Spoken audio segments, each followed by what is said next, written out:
السلام عليكم. اليوم غنهضروا على واحد الموضوع اللي بزاف منكم كيعيشوه بالتخبيه. موضوع كيتسبب في انك كتشوف راسك كطيح وما قادر دير والو، اللي هي العاده السريه. ماشي غنجي اليوم نقول لك راه حرام ولا عيب، حيت هذا الشيء كتعرفوا. انا جيت نوريكم هذا السلوك شنو كيدير ديريكت لداخل في الدماغ ديالك، وكيفاش كيسرق منك الراجل اللي كان ممكن تولي عليه في المستقبل. الا كنتي عييتي من الدوامه ديال هذه، هي المره الاخيره اللي غندير فيها العاده السريه، ومن بعد كتلقى راسك رجعتي لنفس البلاصه. ركز معايا في 5 دقائق، حيت تقدر تكون هي نقطه التحول ديالك. الصدمه العلميه، اضرار العقل والاراده. الهضره ديالك اول حاجه خاصك تفهمها هي ان هاد العاده ما كتخربقش السيروره ديال الجسد ديالك وبس، بل كتدمر نظام المكافأة في الدماغ وتحديد هرمون الدوبامين. الدوبامين هو الموتور اللي كيحركك باش تقرا، تخدم، دير رياضة وتقاتل على أحلامك. فاش كدير العادة كتعطي دماغك أكبر جرعة ديال الدوبامين في ثواني وبلا حتى شي مجهود. ايوا تخيل معايا الدماغ فاش كيولف هاد النجاح السهل، الدماغ فاش كيولف هاد النجاح السهل، علاش غيمشي يضرب تماره في شي حاجه حقيقيه.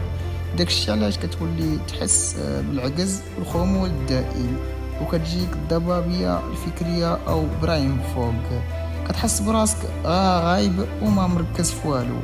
نزيدك حاجه اخرى خايبه، هاد العاده كتاكلك قوه الاراده. كتولي شخص كيسلم دغيا او كيستسلم دغيا، ما عندكش النفس الطويله وتأنيب الضمير والندم اللي كيجيك مراه. كيدمر الثقه بالنفس، كتولي تشوف راسك ضعيف، والراجل اللي فاقد الثقه في راسه حتى حد ما كيعطيه قيمه في الواقع. والخطه ديال التغيير او خطه التغيير كيفاش تبعد منها وتكون ذكي. الهضره ديالك دابا كيفاش غنحيدو هاد القيد. العزيمه بوحدها ما كافياش، خاصك خطه ذكيه. ونعطيك الخطوه الاولى، عمر وقتك بزز. الدماغ الفارغ هو البيئه المثاليه فين كتكبر الفكره الخايبه. نوض دير شي حاجه، تعلم شي مهاره ولا دير رياضه.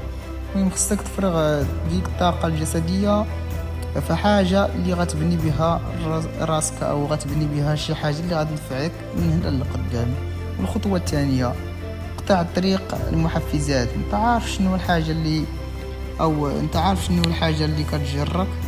واش تيك توك، واش الانستغرام، واش فاش كتكون بوحدك في البيت وساد عليك الباب؟ حيد كاع التطبيقات الخايبه وما تبقاش تجلس بوحدك في الظلام او بوحدك في البيت ما كاين فيها حتى شي واحد. فاش تجيك الفكره طبق هاد القاعده ديال 5 ثواني. نوض دغيا بدل البلاصه ديالك، ما تبقاش تفكر. الخطوه الثالثه، دوش بالماء البارد. هاد القضيه راه بحال السحر. الماء بارد كيدير الصدمه للجهاز العصبي وكيطفي اي رغبه مفاجئه في البلاصه. واهم حاجه، صلح علاقتك مع الله. راه الصلاة في الوقت والاستغفار هما الحسن الروحي اللي غيعطيك القوة باش تصمد فاش يضعف الجسد ديالك. و لخاتمة الأخوت غنختموها بالهضرة ديال المهم شوف الدراري، هاد المعركة راه ماشي سهلة، ولكن النتيجة ديالك غتخليك ترجع هيبتك قدام راسك وقدام الناس. تفكر ديما باللي انت دابا كتصنع الشخص اللي غتكون عليه من هنا ل5 سنين او من هنا ل10 سنين. واش بغيتي يكون راجل ناجح وقوي ولا شخص ضيع ورا الشاشات؟ القرار عندك دابا. حبس الفيديو وندير اول خطوه وتحدى راسك. الى عجبك المحتوى وبغيتيني نتقاتلوا كاملين في هذا التحدي، اشترك في القناه وخلي لي شي كومونتير فيه شحال من ناوي تصمد او شحال من نهار ناوي تصمد. يلا تهلاو.